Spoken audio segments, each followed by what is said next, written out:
ఓం శ్రీ మహాగణాధిపతయే నమః. ఓం శ్రీ గురుభ్యో నమః. ఓం నమః శివాయ. వశిష్ఠ విశ్వామిత్రులు పక్షి రూపంలో పోరుట గురించి తెలుసుకుందాము.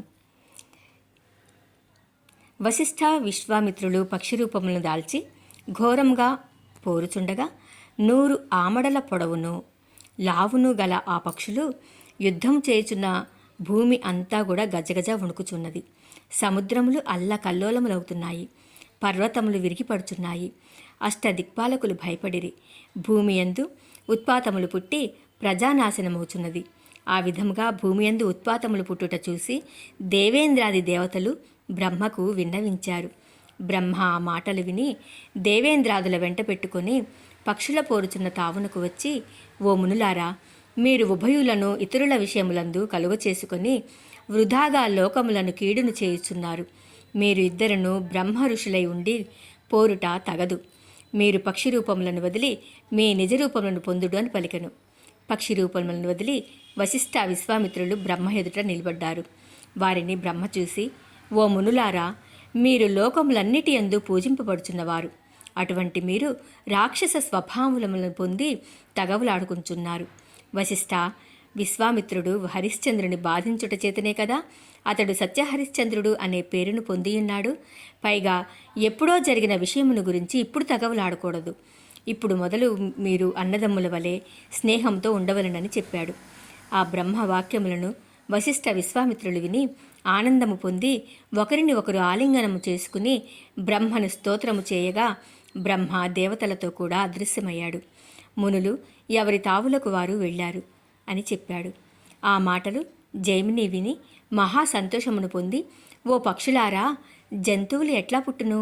అవి ఏ ప్రకారంగా వృద్ధిని పొందును? జంతువులు తల్లి గర్భమునందు ఎలా నివసిస్తాయి? తల్లి గర్భమునందు నివసించి తల్లి తిని పదార్థములను జీవుడు ఎటులా అనుభవించును? తల్లి గర్భము నుండి ఎటుల పుట్టును? చచ్చిన పిమ్మట ఎక్కడికి పోవును? పుణ్యపాపములను ఏ ప్రకారం అనుభవించును? ఈ విషయములు గల సంశయములను తీర్చవలసింది అని కోరాడు. ఆ విషయములను పక్షులు విని, ఓ జైమిని మహాముని, నీవడిగిన ప్రశ్నలు చాలా గొప్పవి. వాటిని సులభముగా చెప్పుటకు అలవి కావు. నీ సంశయమును తీర్చగల తండ్రి కుమారుల సంవాదము అను ఇతిహాసము కలదు. దానిని చెప్తాము, శ్రద్ధగా విను అని ఇలా చెప్పటం ప్రారంభం చేశారు. పూర్వకాలమునందు తుంగభద్ర నదీ తీరమున నంది గ్రామము అను ఒక గ్రామం కలదు. అందు వేదాంగములను చదివిన శివ శర్మయను బ్రాహ్మణ పండితుడు ఉన్నాడు.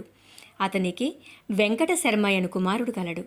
ఆ కుమారునకు శాస్త్రోక్త ప్రకారముగా విద్యాభ్యాసమును చేయించి గర్భాష్టమునందు ఉపనయనమును చేయించి వేదాధ్యయమునకు గురుకుల వాసమునకు పంపించారు.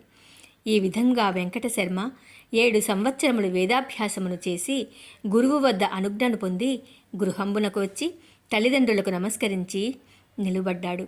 తండ్రి కుమారుని విద్యాది వినయ గుణములను చూసి సంతోషమును పొంది ఇలా చెప్పాడు.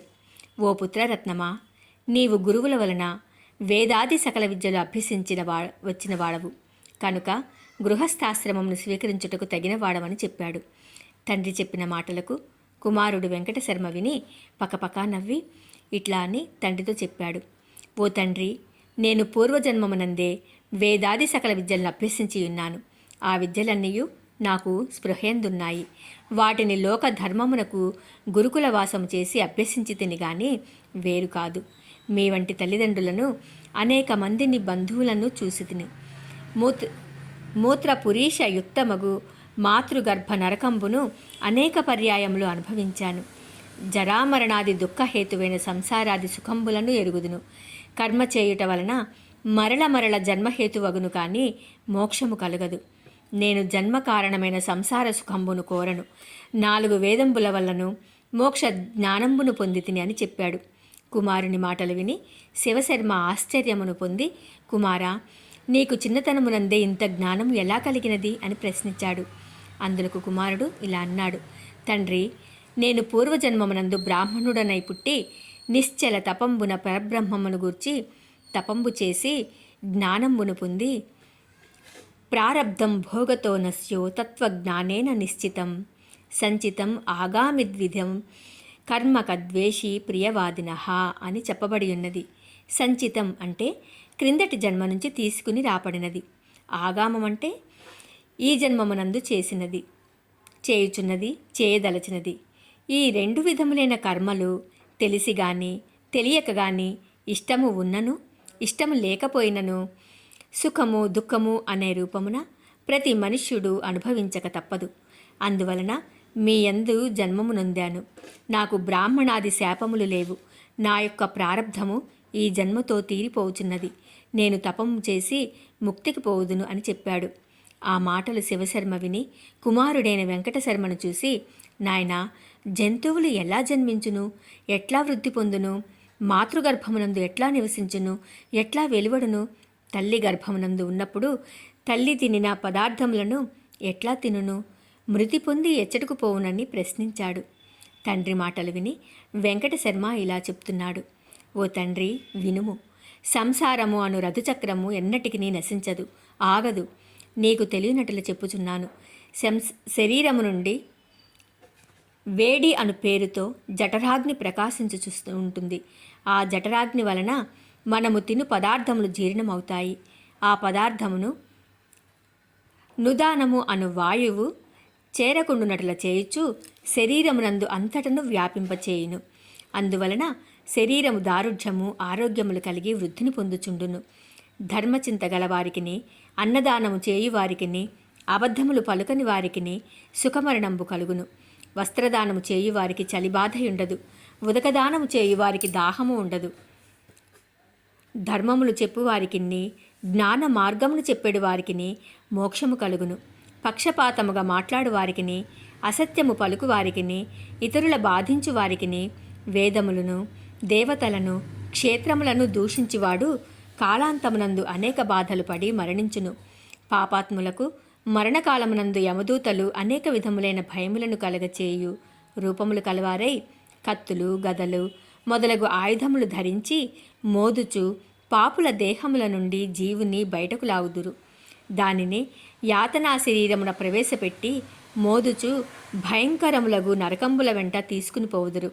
పుణ్యాత్ములను వారు వారు చేయు దానధర్మములను బట్టి వాహనాదులనెక్కి పుణ్యలోకములకు తీసుకుని పోవుదురు. జీవము పోయిన శరీరము కాకులు, గ్రద్దలు, నక్కలు మొదలగునవి తినిన ఎడల ఆ జీవి యాతన శరీరమునందు అనేక కష్టములు అనుభవించి పిశాచాది రూపంబును ధరించి భూమి మీద తిరుగుచు ఇతరులను బాధించుచు పిమ్మట 10-12 సంవత్సరముల వరకు వారు చేసిన కర్మలను బట్టి నరకమునకు పోవుదురు. మృతులు అయిన వారికి పుత్రాది బంధువులుండి ప్రేతలకు చేయవలసిన కృత్యములు సరిగా నెరవేర్చి అన్నదానమును చేసిన ఎడల యాతనా దేహమునందు సుఖంబును పొంది వారు వారు చేయు పుణ్యకార్యములను బట్టి స్వర్గసుఖములను పొందుదురు. కూట సాక్ష్యములను చెప్పువాడు, సాధుజనులను బాధించువాడు, నిందలు మోపువాడు రౌరవాది నరకమునకు పోవుదురు. ఆ నరకము 2000 యోజనంబుల పొడవును అంతే వెడల్పును కలిగియుండును. ఆ నేల రాగిరేకులచే అమర్చబడి ఎర్రగా కాల్చి నిప్పు కడములు పైకి ఎగురుచూ చూచుటకు భయమును పుట్టిస్తూ ఉంటుంది. అటువంటి ఈ నరకమునందు దుష్టులను పడద్రోసి బాధించుచుందురు. యమదూతలు దాని యందు వారి శరీరములు కాలియు మరల యథాప్రకారముగానే పెరుగుచుండును. పాపులు ఈ ప్రకారముగా బాధలు అనుభవించి క్రిమి కీటకాది జన్మములెత్తి తిరుగుచుందురు. పుణ్యకార్యములు చేసిన వారు స్వర్గమునందు రంభా, ఊర్వశి మొదలగు వారితో స్వర్గ సుఖంబులు పొందుదురు.